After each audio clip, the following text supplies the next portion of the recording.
siang pemirsa, kali ini kami berada di Desa Besuk, Kecamatan Pura, Kabupaten Kediri, dan kami mendatangi salah satu usaha UMKM yang bergerak di bidang kawul bahasa Jawanya atau sepet yang diproduksi menjadi beberapa bahan yang layak jual. Dan kabarnya pemirsa, bahan yang dikelola oleh salah satu UMKM ini telah berhasil dikirim ke luar negeri atau ekspor. Bagaimana liputannya, kita ikuti ya perjalanan bersama tim inspirasi kita. Nah, ini adalah bahan dasar dari kawul atau sepet bahasa Jawanya, dan ini sudah dikeringkan dan dicacah dengan mesin. Nah, hasilnya seperti itu. Kita akan lihat ya bagaimana bahan-bahan yang layak jual yang dia pasarkan oleh salah satu UMKM di desa ini.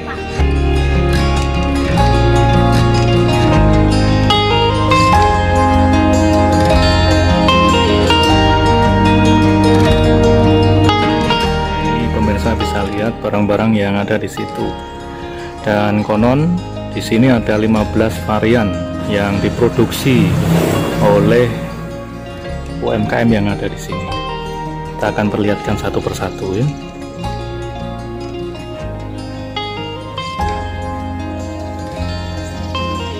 Ini pot setengah lingkaran, kemudian ada pot yang lain berbentuk kerucut, ada lagi yang dipakai itu yang kayak batang itu kayak apa itu Om? Tajar. Penyangga tanaman. Oh, ini ya untuk penyangga tanaman. Oh, ini diproduksi juga di tempat ini. Ada lagi Om? Ada yang tali. Oh, tali lebih kecil itu. Ya. Namanya sama. Sama. Terus yang pakai kawat loket, kawat rampet ini. Iya. Harga lebih murah ini. Harga lebih murah yang ya. Lebih murah, ekonomis. Nah pemirsa, kali ini kami mau wawancara dengan pemilik dari usaha kawul atau sabut kelapa. Beliau bernama Pak Yuli. Apa kabar Pak Yuli? Ya, Nah, baik. Pak Yuli, boleh dijelaskan ke kami, ini sudah berapa lama usaha kawul atau sabut kelapa ini? Saya usaha sabut kelapa ini berawal pada tahun 2018 pertengahan. Gitu ya. Sekitar bulan Agustus. Oh, berarti masih belum lama ya? Belum lama. Tapi alasannya apa Pak Yuli? Kenapa memilih usaha ini? Kok tidak usaha lain? Ini juga mengenai lingkungan juga, sebab banyak sekali rekan-rekan dari pedagang kelapa itu kebingungan untuk menyingkirkan limbahnya, Limbah yang berupa sabut. Itu awal idenya muncul ya? Iya, awal mula ide itu muncul dari situ, dari sampah-sampah pasar, dari sampah-sampah perdagangan kelapa itu banyak. Akhirnya saya olah. Pada awalnya itu mau saya olah untuk bikin sapu, alat kebersihan. Tapi ternyata di alat-alat kebersihan itu ternyata harganya masih terlalu rendah. Terlalu rendah. Iya. Jadi saya terus berinovasi agar nilai jual untuk sabut kelapa itu agar meningkat seperti apa. Akhirnya saya temukan untuk membuat pot-pot sabut kelapa seperti ini.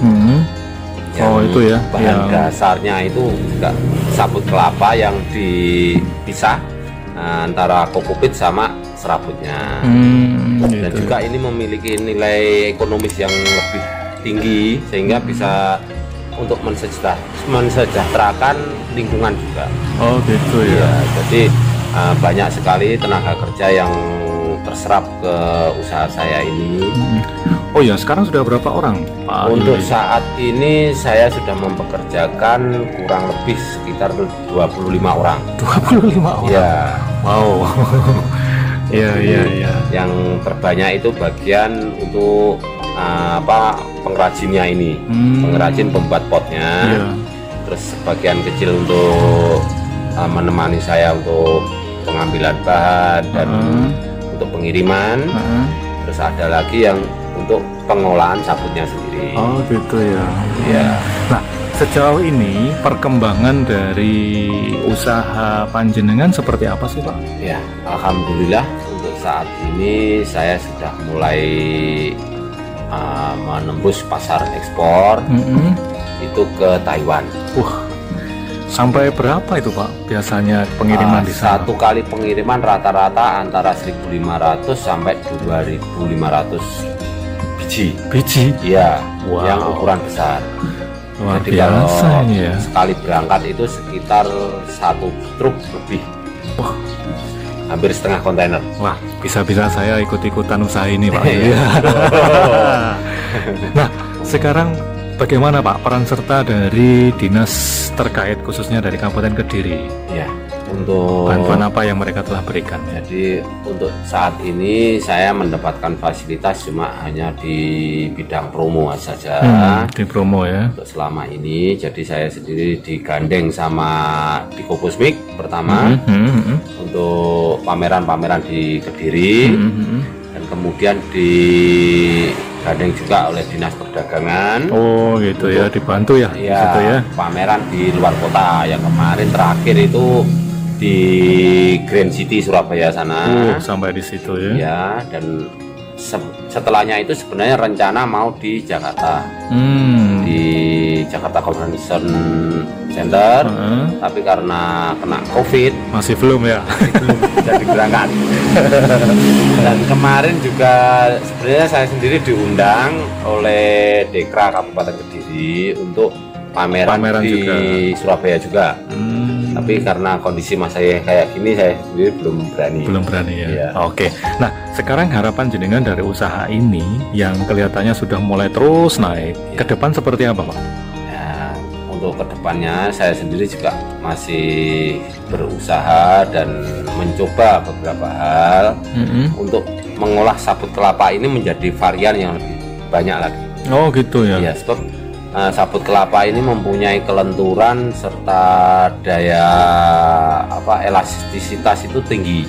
Jadi saya berencana untuk membuat semacam matras untuk sofa. Oh gitu, untuk sofa Pak? Iya. Oh, sofa. Keren ini ya. Oke. Nah, itu yang menjadi harapan jenengan ke depannya. Iya. Berarti masih banyak hal-hal lain yang nanti mau diinovasi lagi untuk Pak Yulia. Masih banyak sekali. Gitu ya. Baik, nanti kita akan lihat cara produksinya Pak Yulia, dan semoga usahanya terus sukses, terus mendapatkan tempat di hati konsumen gitu ya. Kalau Pak Yuli tak doakan juga kami. Pasti. Pasti. Oke, terima kasih Pak Yuli.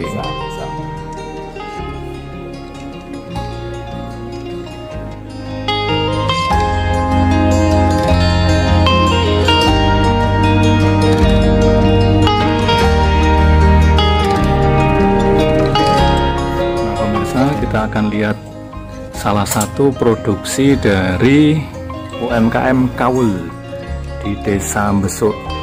Nah ini mbaknya lagi merakit pakai kawat khusus ya mbak itu mbak? Iya. Dengan mbak siapa ini? Lia. Mbak Lia. Mbak Lia sudah berapa lama ngerakit dan produksi ini? 1 tahun. 1 tahun ya. Kesulitannya di mana mbak? Kalau sulitnya itu pas motongnya. Oh, motongnya ya. Motongnya kan nggak sama kotaknya ini. Oh gitu. Tapi walaupun sulit bisa ya. Iya, masih bisa diangkat. Oke. Nah ini Mbak Lia lagi ngisi ya, diisi kawalnya ya mbak ya. Iya. Itu sampai penuh atau padat begitu? Sampai penuh, tapi harus padat. Harus padat ya. Oke. Nah, ini dibutuhkan keterampilan khusus dan ketekunan ya Mbak Lia ya. Iya. Biasanya gini satu cetakan selesai berapa jam? Nah, 5 menit udah. 5 menit. Waduh. 5 menit 10 menit udah jadi. Selesai ya. Kalau tinggal ngisi. Kenapa harus pakai kayu, Mbak? Kan biar padat ininya. Oh gitu ya. Apalagi kena kawatnya itu ya. Iya. Nah sekarang sudah penuh. Ini tahap apa berikutnya, Mbak? Ini tahap penutupan ini. Penutupan. Iya. Dikunci itu ya. Kunci dulu ya. Itu kayaknya obengnya khusus ya, Mbak, itu, Mbak? Iya, ini khusus. Rakitan sendiri. Iya. Nah ini pemirsa, tidak ada 1 jam sudah selesai. Nah ini hasil cetakannya yang dilakukan oleh Mbak Lia. Iya. Mbak Lia. Pemirsa, Mbak Lia sampai keringetan. Nah ini, lihat kameranya sampai keringetan itu. Nah akhirnya selesai ya, Mbak ya. Iya. Kemudian dilepas. Nah udah jadi deh. Nah itu khusus untuk lambang cinta ya, Mbak. Waduh, masuk deh. Baik, itu tadi produksinya pemirsa, kita bisa lihat ya. Oke, sekarang kita ke tempat produksi bahan baku dari serabut kelapa atau kawul. Nah ini gudangnya pemirsa. Kita akan lihat ya apa yang dilakukan di dalamnya dari produksi kawulnya. Kita ikuti perjalanan bersama tim inspirasi. Ini adalah bahan baku utama dari serabut kelapa yang dimanfaatkan oleh Pak Yuli. Dan ini khusus tempatnya untuk memproduksi kawulnya. Nah itu di dalamnya.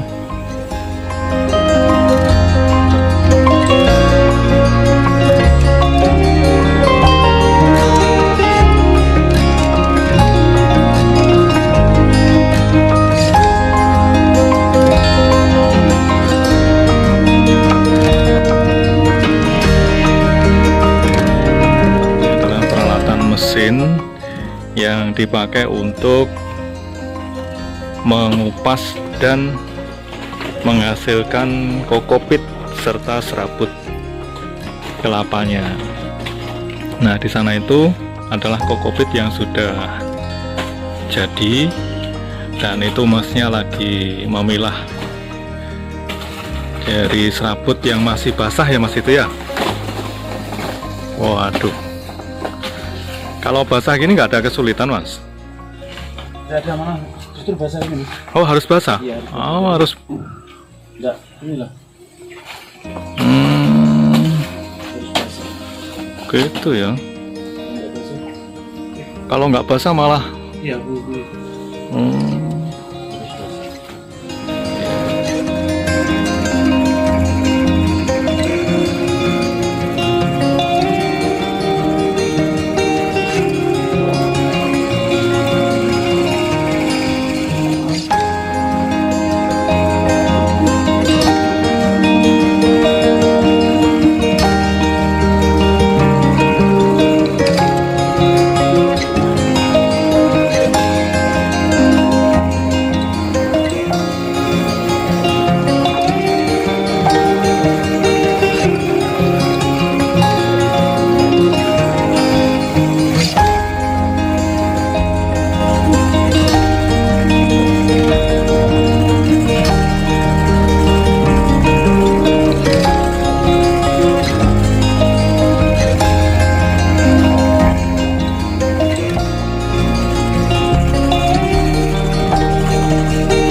Sita sudah di lokasi mana, Om ini? Ini di tempat lokasi pengolahan sabut kelapa yang di slab dan menghasilkan koko fiber dan koko fit. Oh gitu ya. Ya. Nah, prosesnya seperti apa sih, Om? Ya seperti yang ini.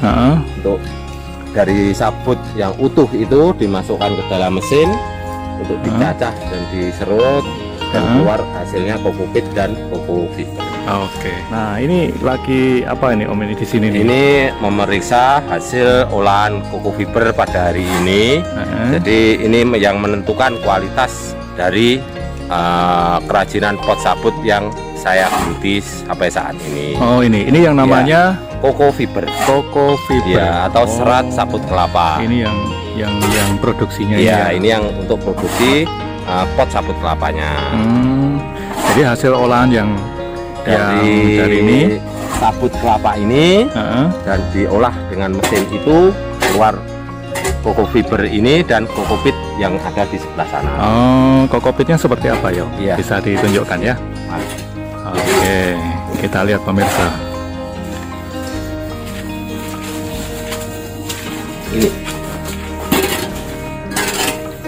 Ini untuk kokopit. Ini yang kokopitnya. Kokopitnya, ya. Ini diwadahi karung. Ini siap untuk dipasarkan di bidang pertanian. Oh, ini yang dipakai untuk pertanian. Iya. Ya. Oh, Pertanian. berarti dari serabut kelapa itu ada dua macam hasil produksi. Jadi yang fibernya untuk kerajinan Mm-mm. dan untuk limbahnya yang berupa kokopit ini sangat bagus untuk pertanian. Oh, gitu ya. Nah, ini sama masnya sudah dikasih ke karung ini ya, siap dikirim. Nah, ini masnya. Gimana mas? Seneng ya kerja di sini ya? Iya, senang aja. Oh, senang aja. Ini mas siapa ya? Mas Heri. Mas Heri. Kalau ini Mas Wahyu. Mas Wahyu. Dari Besok juga ya? Iya, dari Besok. Oke, ini artis dari Besok nantinya ya. Itu mereka ya. Baik pemirsa, inilah produksi dari UMKM Kawul di Desa Besuk, dan kita sudah melihat bagaimana produksi dan juga penjualan dari serabut kelapa. Semoga apa yang dilakukan oleh UMKM di sini, khususnya oleh Pak Yuli, bisa terus sukses bersama kawan-kawan yang ada di sini. Tetap sukses Pak Yuli ya. Sampai ketemu. Ya, Oke. sukses dan sehat selalu. Oke, mantap. Kawul pot sepet mendunia. Hai. Salam inspirasi dong. Ya, kawul pot sepet mendunia. Oke, salam inspirasi. Siap.